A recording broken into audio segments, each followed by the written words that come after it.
Graça e paz, os irmãos e irmãs que aqui estão, quem nos vê aí e ouve de casa. Hoje, mais um domingo, dia 18, quando nos reunimos com alegria para louvar ao Senhor. Hoje, esse domingo, que fala ainda de um tempo que é comum a nós, fala de um tempo onde a gente ainda experimenta, depois do Pentecostes, né? E já passou há 20 domingos atrás, esta ação transformadora de Deus na nossa vida, não é verdade? E a gente tem como o privilégio, né, de estarmos reunidos aqui neste espaço, na nossa casa, na nossa igreja, reunidos em nome de Cristo, reunidos para louvar a Deus. E é sempre bom a gente reforçar a proposta que a gente está fazendo aqui, retomando o nosso espaço nos nossos cultos, na nossa igreja. E a gente sempre tem dito que este é um espaço que a gente tem toda a liberdade para, aos poucos, retomar nossas atividades aqui. Então, quem está em casa pode se sentir à vontade para fazer isso.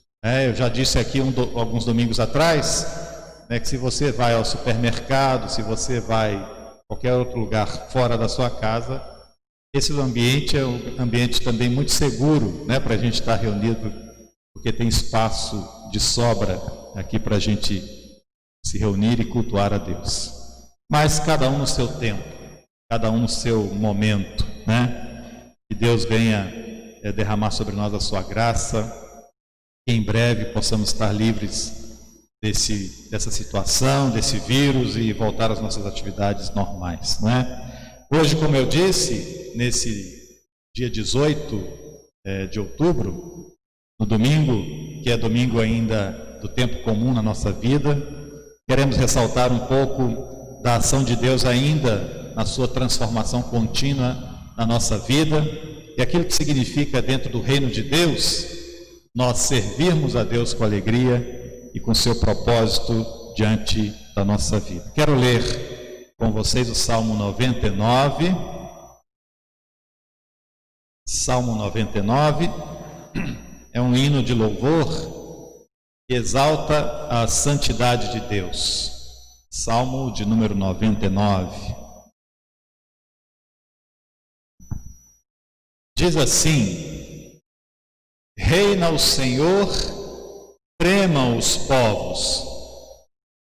Ele está entronizado acima dos querubins, abale-se a terra. O Senhor é grande em Sião e sobremodo elevado acima de todos os povos. Celebrem eles o seu nome, pois grande e tremendo é o Senhor, porque Ele é santo.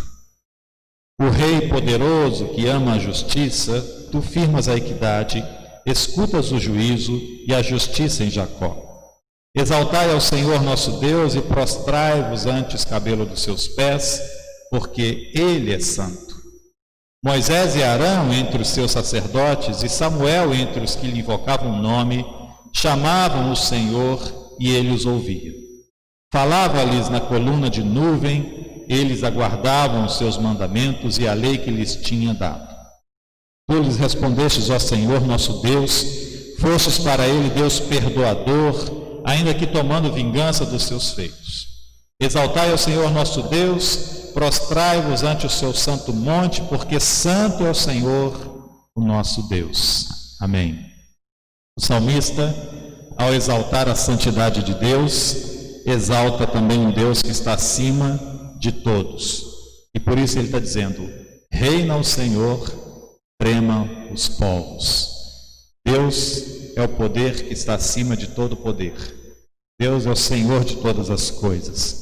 É a Ele que nós consagramos nosso dia, nosso domingo. É a Ele que consagramos a nossa vida. Vamos ter um momento de oração, colocando a nossa vida, nosso coração diante de Deus. Deus amado, nós colocamos diante de Ti a nossa vida, clamando neste momento que Teu Espírito Santo possa renovar as nossas forças, enchendo-nos da alegria da Tua presença, e que nesse culto possamos, ó Deus, louvar o Teu nome e bendizer ao Senhor, porque o Senhor é santo, porque o Senhor reina acima de todos os povos, porque o Senhor é Senhor da nossa vida. Nós Te louvamos, nós Te bendizemos colocamos a nossa vida diante do Senhor no teu altar, em nome de Jesus. Amém. Vamos dar nosso ministério de louvor, nosso irmão Luiz, trará aqui um momento de louvor.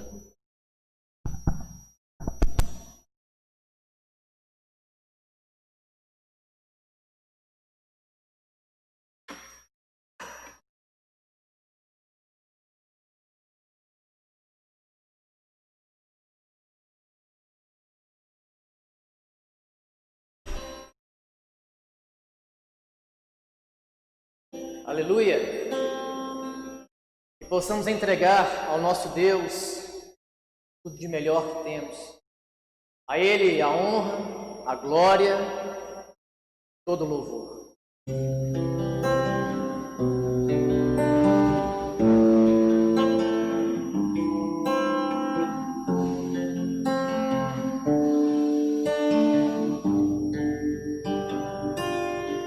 Digno és de glória e louvores, levantamos nossas mãos, te adoramos, ó Senhor. Digno és de glória e louvores,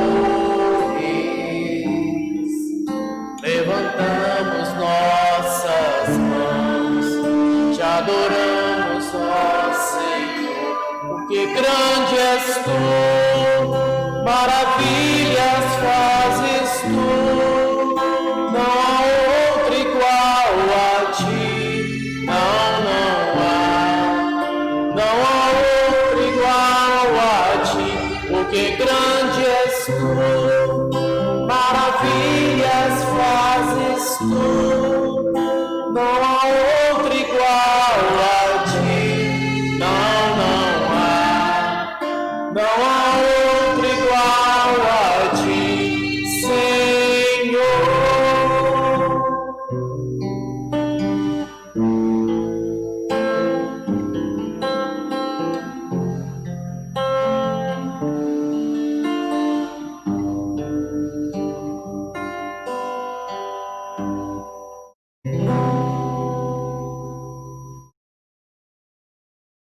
Que possamos a todo momento buscar ao Senhor da maneira em que estamos. O momento de se encontrar com Jesus é hoje. Ele espera o agir de cada um, a iniciativa de cada um de nós. Assim como Zaqueu buscou a presença de Jesus naquele dia, abrindo as portas da sua casa, abrindo as portas da sua vida, para que Jesus pudesse realmente entrar e para que fizesse um milagre na vida dele. Que possamos buscar ao Senhor em todo instante e esperar o mover de Deus em nossas vidas.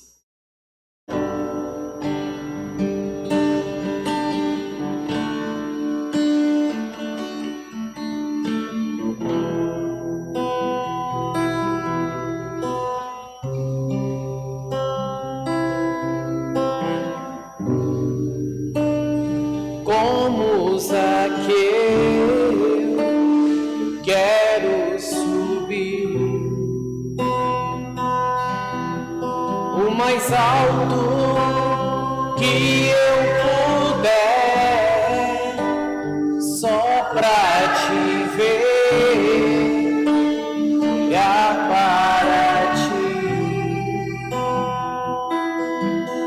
e chamar sua atenção para mim. Eu preciso de ti, Senhor. Eu preciso de ti, ó Pai. Sou pequeno demais, me dá a tua paz, largo tudo pra te seguir.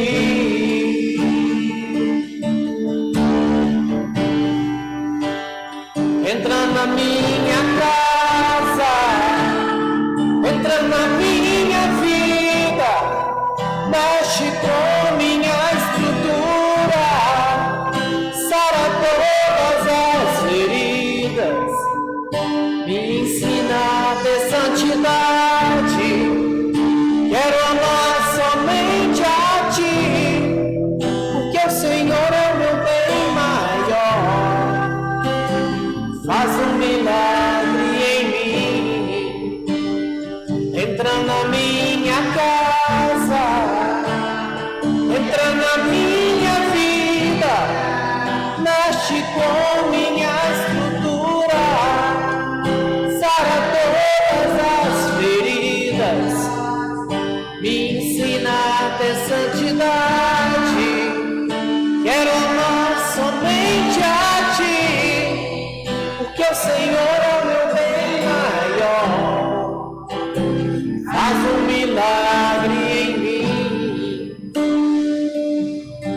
Louvemos ao Senhor.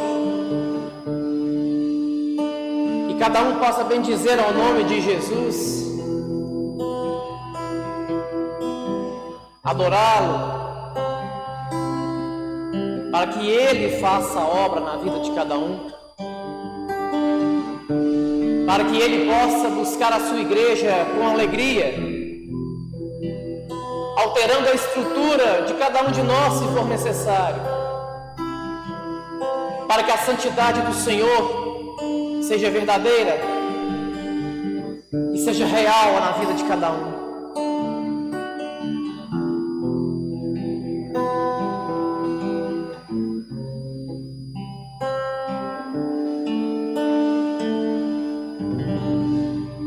Amém. Aleluia.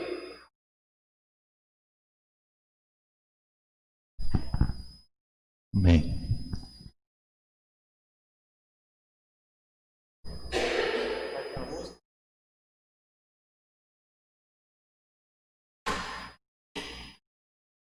Amém. Vamos ter o nosso momento de ofertório. E aqui na igreja, isso vai ser um momento que nos traz à memória também, cada um de nós que estamos em nossa casa, o nosso compromisso para a manutenção desta obra.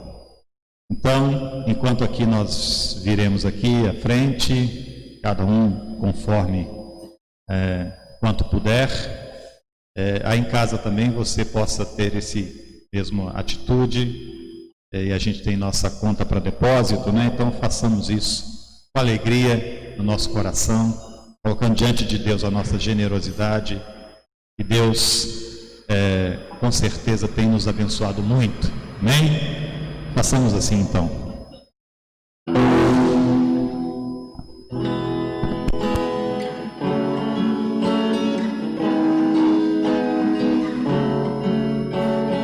Hoje é tempo de louvar a Deus.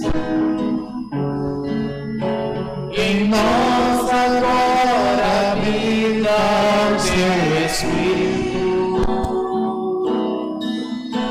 e então é só cantar e a Cristo exaltar, e sua glória encherá este lugar.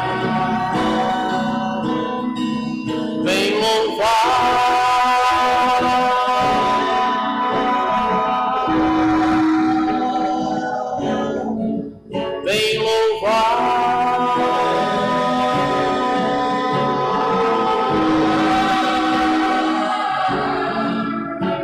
No meio dos louvores, Deus habita,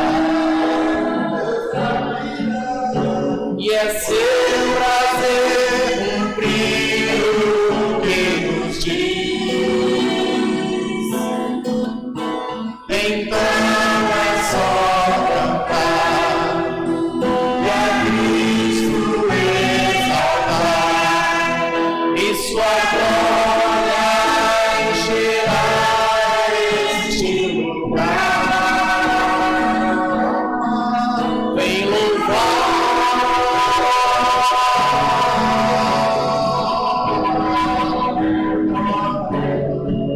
Vem louvar.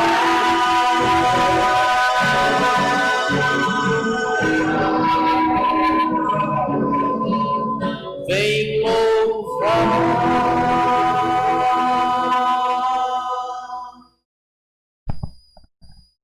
Obrigado, Senhor, por esse momento. Obrigado pela possibilidade que temos de entregar um pouco do muito que o Senhor tem concedido a cada um de nós. Este pouco que entregamos se faz através do louvor, se faz através das nossas orações, se faz através dos nossos atos de piedade, se faz através das nossas ofertas. Nós nos alegramos, Senhor, em participar do Teu reino e por isso colocamos a nossa vida a Teu serviço. Bendito é o Teu nome. Amém. Glória a Deus. Amém. Hoje nós vamos fazer aqui nessa jornada que nós estamos fazendo pelo reino de Deus, uma leitura do texto de Mateus, capítulo 22, a partir do versículo 15. Mateus 22, do verso 15 ao 22.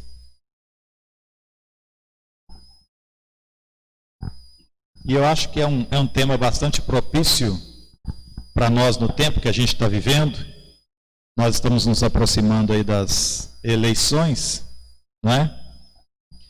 E é uma reflexão que a gente precisa fazer a respeito do que muitas pessoas acabam confundindo em misturar o reino de Deus com o reino deste mundo. Em misturar o poder temporal, o poder político, com o poder espiritual, não é? Mateus capítulo 22, Jesus vai tratar um pouco disso quando ele está diante dos seus discípulos e dando alguns ensinamentos, e acontece então o fato a seguir. Mateus capítulo 22, versículo 15 até o 22. Então, retirando-se os fariseus, consultaram entre si como surpreenderiam a Jesus em alguma palavra. E enviaram-lhe discípulos, juntamente com os herodianos, para dizer-lhe: Mestre, sabemos que é verdadeiro e que ensinas o caminho de Deus e de acordo com a verdade, sem te importar com quem quer que seja, porque não olha a aparência dos homens. Dize-nos, pois, o que te parece. É lícito pagar tributo a César ou não? Jesus, porém, conhecendo-lhes a malícia, respondeu: Por que me experimentais, hipócritas? Mostrai-me a moeda do tributo. Trouxeram então um denário. E lhe perguntou: De quem é esta efígie na inscrição? Responderam: De César. Então lhes disse: Dai a César o que é de César e a Deus o que é de Deus. Ouvindo isso, se admiraram e deixando foram-se. Amém. Obrigado, Senhor, pela tua palavra, e que nesse momento que ela fala ao nosso coração, sejamos conduzidos pelo teu Espírito Santo, pela tua graça, pela tua palavra, para que nos ilumine, para que nos inspire, para que a tua palavra continue viva dentro do nosso coração, em nome de Jesus. Amém. Pode assentar, irmãos e irmãs. Como nós temos aprendido nesses dias e nesse momento que a gente está vivendo, e os textos que nós temos trabalhado, nesse tempo, a respeito do reino de Deus, a respeito da perspectiva que Jesus traz sobre o reino de Deus, sobre o que é o reino de Deus, nós temos aprendido muitas coisas, muitas coisas importantes que mostram para a gente o que significa fazer parte desse reino. Já desmistificamos algumas ideias que acham que participar do reino de Deus é se alienar deste mundo. Não. O que Jesus coloca o tempo todo é que nessa participação com o reino de Deus, nós precisamos estar atento a tudo que acontece à nossa volta. E parece que há sempre alguém incomodado com essa visão que Jesus traz do reino de Deus. Há sempre alguém incomodado porque o que Jesus traz e mostra é que a vida é mais importante do que a religião. É que a vida é mais importante do que as coisas. A vida é mais importante do que as leis.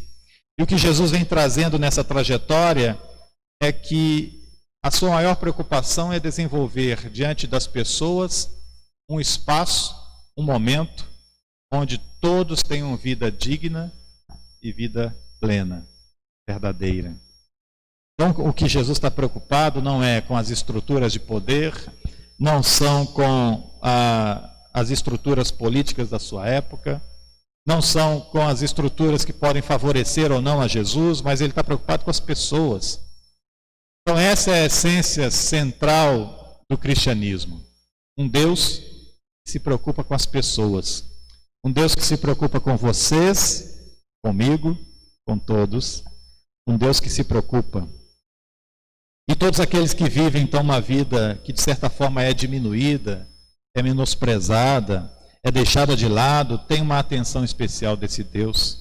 E conta com a gente, como servos dele, para podermos levar adiante. O texto, então, de Mateus capítulo 22, traz para a gente, dentro das muitas parábolas que Jesus conta, explicando o que é o reino de Deus, Jesus conta, então, a parábola das bodas.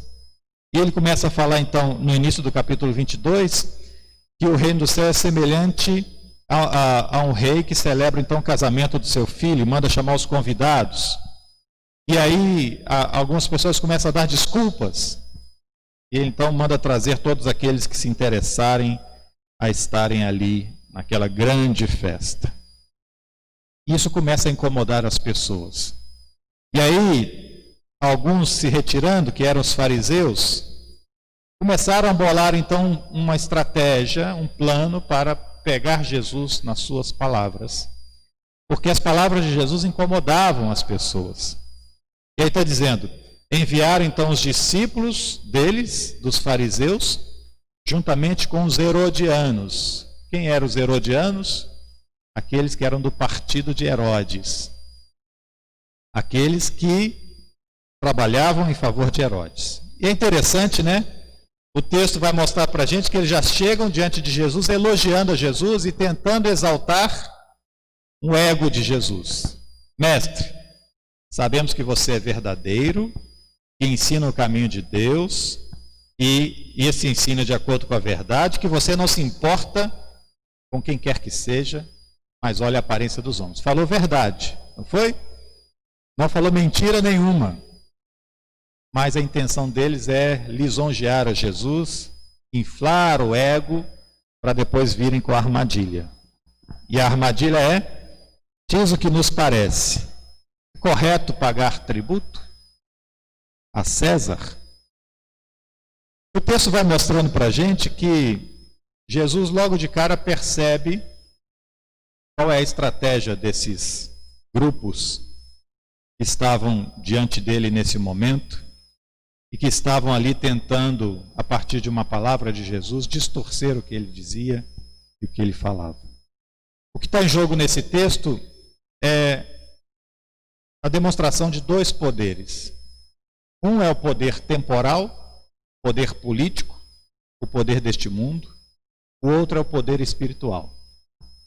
O outro é o poder que emana de Deus.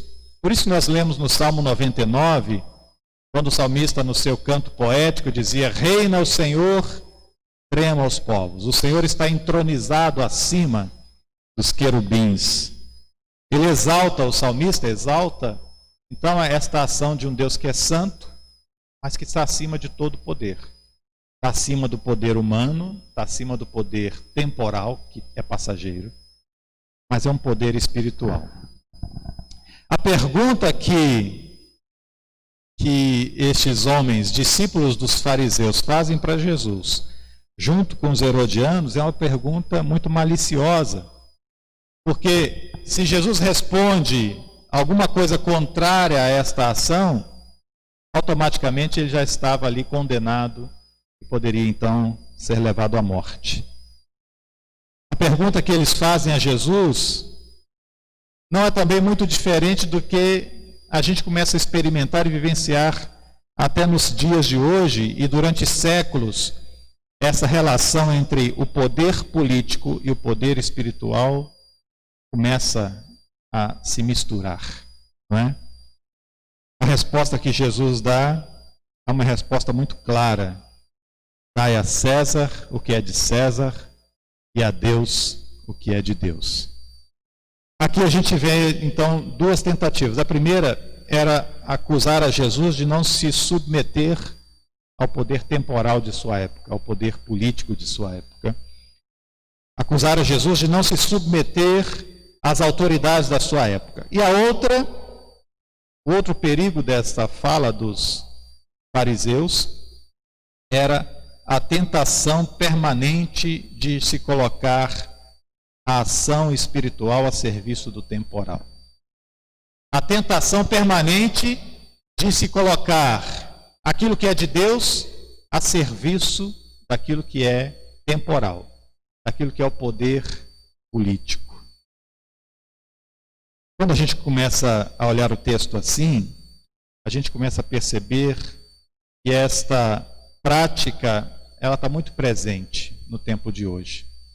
E quando eu disse aqui no início que essa mensagem de hoje é uma boa reflexão para nós que estamos nos aproximando do tempo da política, para enxergar se as pessoas tentam misturar esses dois poderes, o poder temporal e o poder espiritual.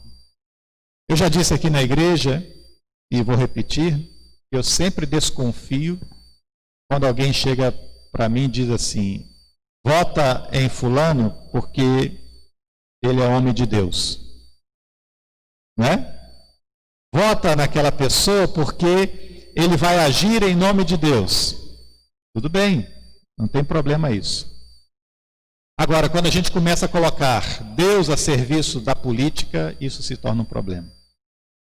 Eu desconfio muito quando alguém chega em nome de Deus querendo trazer vantagens no meio político. A gente está vendo isso, já vimos isso muito e já vimos que isso não funciona. O que isso faz é degradar ainda mais o nome de Deus, o nome do Evangelho, o nome do cristão. Há um dado, que foi levantado agora pelo Tribunal Eleitoral, de que aumentou consideravelmente o número de candidatos que na frente do nome coloca o título pastor, ou padre, ou missionário, ou apóstolo. Então é pastor fulano de tal, é padre fulano de tal, é apóstolo fulano de tal, todo mundo se submetendo e fazendo então a tentação de associar o poder espiritual, que vem de Deus, ao poder temporal e ao poder político. O que Jesus faz então como resposta diante daquelas pessoas e mostrando para os discípulos também que está caminhando com ele, é que há uma alternativa diante da apresentação desses dois poderes. Deixa com César o que é de César, deixa com o poder político o que é do poder político, deixa lá com o poder temporal o que é dele, mas deixa dar para Deus aquilo que é de Deus. Não vamos fazer essa mistura, não vamos trocar as coisas, não vamos colocar Deus a serviço do poder temporal. Havia nessa época 4 formas de conceber este poder temporal, e as pessoas associavam isso muitas vezes ao poder espiritual. A gente sabe já que havia 4 partidos nessa época: os saduceus, os fariseus, os zelotes, os essênios, não é? Os saduceus era de uma linhagem, de uma família de sacerdotes. E o que eles faziam? Eles tinham um interesse, que era manter o templo, os cultos no templo, a sua liberdade para cultuar dentro do templo. E os saduceus, essa família de sacerdotes, para manter o seu privilégio, para manter a sua possibilidade de continuar atuando dentro da sua proposta, eles concordavam com o poder temporal da sua época, que era o Império Romano. E ao concordar com o poder, eles se submetiam a esse poder para ter, então, os benefícios de manter as suas ideias, as suas posições, os seus propósitos. Esses eram os saduceus. Os fariseus eram aqueles que estavam mais próximos do povo e de Jesus, que eram aquelas pessoas que entendiam das leis, que interpretavam as leis, mas muitas das vezes eles usavam essa característica, essa virtude de intérpretes da lei para usar a lei a seu favor. Então, os fariseus muitas das vezes associavam-se com o Império Romano para então ter benefícios a partir da interpretação que eles faziam da lei. Vá vendo aí se tem alguma associação com o que a gente vive hoje, né? Saduceus, os fariseus, e tinha os zelotes. E os zelotes, eles achavam que era o seguinte, que em nome de Deus eles iam tomar o poder de Roma. Eles iam lutar contra o poder. E em nome de Deus eles iam estabelecer então um ungido, alguém que assumiria o poder e governasse politicamente, direcionado por Deus, direcionado pela ação de Deus. Esses eram os zelotes. Eles queriam tomar o poder e desenvolver então uma teocracia, um poder que vem de Deus, e obviamente aquelas pessoas que se diziam de Deus seriam as indicadas para assumir o poder na sua época. E também tinham os essênios. E os essênios eram aquelas pessoas que falavam assim: eu não quero me misturar com isso. Eu não quero me misturar com o poder político, nem com o poder espiritual. Eu não quero, na verdade, me misturar com as pessoas. E eles se escondiam lá no deserto. E eles viviam alienados do que estava acontecendo à sua volta. Então havia essas quatro formas de perceber o momento da época em que Jesus vivia. Os saduceus, que concordavam com o poder para ter benefício e manter os templos abertos. Os fariseus, que interpretavam a lei a seu favor. Os zelotes, que queriam tomar o poder e assumir o poder em nome de Deus. E os essênios, que se alienavam e se distanciavam de tudo e de todos, para não ter que se preocupar nem que se misturar com as questões daquela época. Quando a gente começa a perceber isso, a gente dá uma noção de que nada mudou. A gente começa a ver no nosso tempo situações e pessoas também que querem manter seus privilégios e concordam com tudo. Tem aqueles que interpretam as leis a seu favor para ter benefícios, tem aqueles que querem tomar o poder à força, instituir então uma ação de Deus naquele espaço, e tem aqueles que se alienam, que se distanciam. O que Jesus faz é dar uma alternativa diante dessa situação. Deixa lá o poder político, deixa César com as coisas que são de César, vamos nos preocupar com as coisas que são de Deus. Ao se preocupar com as coisas que são de Deus, o que Jesus propõe é que tenhamos a possibilidade, enquanto igreja, enquanto servos de Deus, enquanto cristãos, de tentar tirar as pessoas da vida miserável, da vida alienada, da vida distanciada de Deus e trazê-las de novo para o centro. De uma vida que tem qualidade, de uma vida que se importa, de uma vida que tem a concretude da presença de Deus no seu meio. A tentação que Jesus escapa dela de misturar o poder político com o poder espiritual é uma tentação que tem assumido os lugares hoje no mundo, em todos os lugares, em todos os meios onde a igreja tem confundido a sua missão, o seu papel de serviço. E às vezes a gente acha, que miserável é aquela pessoa que está lá fora, que não tem recursos para se sustentar, para se manter, que não tem possibilidades nenhuma de desenvolver a sua vida. Mas o que o texto está mostrando para a gente, que Jesus está nos trazendo de volta, quando ele diz: dá a César o que é de César, a Deus o que é de Deus. E quando ele enxerga que aquelas pessoas querem experimentar a Jesus e os chama de hipócritas, ele está dizendo: miserável é aquele que não consegue viver com o mínimo de dignidade. Esse é o verdadeiro miserável. Não consegue viver com o mínimo de dignidade, por isso que Jesus se opõe então às ações que diminuem a vida das pessoas, que diminuem a vida do ser humano. Quando a gente enxerga então alguém que se diz um enviado de Deus para assumir um poder político, a primeira coisa que tem que estar em mente dessa pessoa é que a sua ação não pode buscar benefícios próprios, não pode buscar nada que faça essa mistura entre aquilo que é de Deus e aquilo que é desse mundo. Está certo que Jesus, e a gente viu isso aqui nessa passagem que a gente faz pelo reino de Deus, há 2 domingos atrás nós vimos que o convite que Jesus faz é uma confiança extrema em Deus, na ação de Deus. na sua salvação, além das coisas dessa vida. Está certo que Jesus faz isso, mas o que ele também faz de modo contínuo é se preocupar com como nós estamos aqui e agora, não é?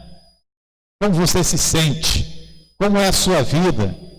Como é o seu viver? E aí, nessa distinção que se faz, e os modelos que a gente apresentou, aqueles que se alienam muitas vezes dizem assim, eu não vou misturar com nada disso, porque o reino de Deus não é para essas coisas. E a gente corre o erro, então, que a partir da fé, a gente cria uma situação de alienação das coisas que estão à nossa volta. Mas uma coisa que eu tenho aprendido é que Deus quer que os seres humanos, cada vez mais, tenham uma vida mais humana, não é? Deus quer que os seres humanos, cada vez mais, tenham uma vida humana, e não sejam alienados. Uma vez uma pessoa disse para mim assim, eu não tenho que preocupar com nada disso, porque a minha preocupação é o céu. Jesus vai voltar, Ele vai nos levar, isso tudo vai acabar. Ótimo, também acreditamos assim. Mas enquanto Ele não vem, enquanto esse momento não chega, nós somos servos de Deus, a serviço desse reino que precisa melhorar as coisas aqui, agora, no nosso tempo, com a visão crítica do mundo, com a visão das coisas que acontecem à nossa volta, não permitindo que o nome de Deus seja usado na boca de pessoas que não têm compromisso com Ele, na boca de pessoas que têm interesses próprios, que burlam a lei a seu favor, ou que querem tomar o poder para beneficiar a si mesmos e usam o nome de Deus para isso. A palavra de hoje, então, Jesus dá uma alternativa para nós que estamos diante desse tempo e que as coisas vão se repetindo a cada momento. Deixa com César, que é de César, deixa com o poder deste mundo que é deles, mas vamos dar a Deus aquilo que é de Deus. O que é de Deus? É a nossa vida, nossa integridade, a nossa dignidade, nosso coração. É o importar com o outro, não é? É o importar-se como vai a vida do outro.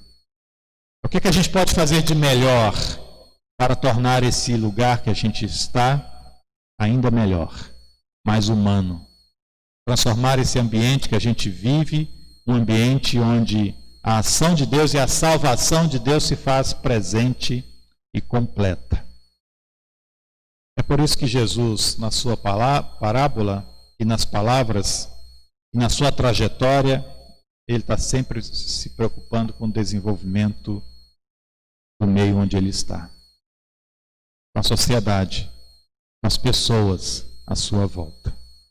E ao se preocupar com isso, o que Jesus quer mostrar é que nós não podemos cair na tentação de colocar o espiritual a serviço do temporal. De colocar o poder de Deus a serviço do poder político. Quando nós fazemos isso, cometemos um grande pecado. Nos tornamos miseráveis. O que Jesus nos ensina e convida, então, é que nós possamos confiar na salvação de Deus, sem nos esquecermos da salvação constante que temos que viver neste mundo. É confiar naquilo que Deus vai fazer por nós, mas também nos tornarmos participantes da ação de Deus na transformação deste mundo. Amém? Para a gente pensar nisso, então, nós estamos chegando aí mais perto desse momento das eleições, de política. Enquanto igreja, a gente precisa pensar nisso. Precisa pensar qual que é o nosso papel, qual que é a nossa função. Qual é aquilo que Deus quer de nós, das nossas mãos. Esse compromisso com o poder de Deus, com a ação de Deus, com a transformação de Deus, que vai fazer a diferença em nosso meio. Amém? Que Deus abençoe a todos e todas. Que Deus faça crescer e cada vez mais em nosso coração, em nossa vida, a sua palavra, a sua vontade, o seu poder. Vamos ter um momento de oração. Colocamos aí a cada irmão e irmã que nos assiste, que estão aqui conosco nesse dia. Que a graça de Deus seja sobre todos, todas. Deus amado, diante da tua palavra nesse momento, queremos, ó Deus amado, clamar para que sejamos visitados pelo teu Espírito Santo, pela tua graça transformadora, pelo teu poder, para que possamos, ó Deus, a cada dia sermos conscientes do nosso lugar, do teu propósito em nossa vida, onde estamos. E que possamos ser profetas, profetisas, mensageiros, ó Deus amado, do teu reino que não concorda e não se curva diante dos poderes que oprimem, mas do teu reino que nos faz, ó Deus, olhar sempre adiante, buscando, ó Deus amado, a tua vontade, a tua verdade e o compromisso que o Senhor tem com a vida. Sejamos assim, Senhor, em nome de Jesus. Abençoa nossos irmãos e irmãs aqui neste momento, neste dia, que estão aqui na igreja, levando a tua paz, a tua graça sobre os lares, sobre a família. Abençoa, Senhor, os irmãos que nos assistem, que cada lar seja visitado pelo Senhor, que cada lar seja abençoado pelo Senhor, que a tua presença, Deus amado, possa inundar, ó Deus amado, cada lar, cada vida, que a tua graça maravilhosa seja, Deus amado, sempre presente em nossa casa, em nossa vida, em nosso coração. Bendito é o teu nome, Senhor. Nós te louvamos por te conhecer. Nós te louvamos por saber que o Senhor está conosco. Bendito é o Senhor. O amor do soberano Deus seja sobre nós. E em Jesus Cristo sejamos um só povo. E o Espírito Santo de Deus nos conduz adiante hoje e sempre. Amém. Amém. Deus abençoe a todos, todas. Uma boa semana. Amém.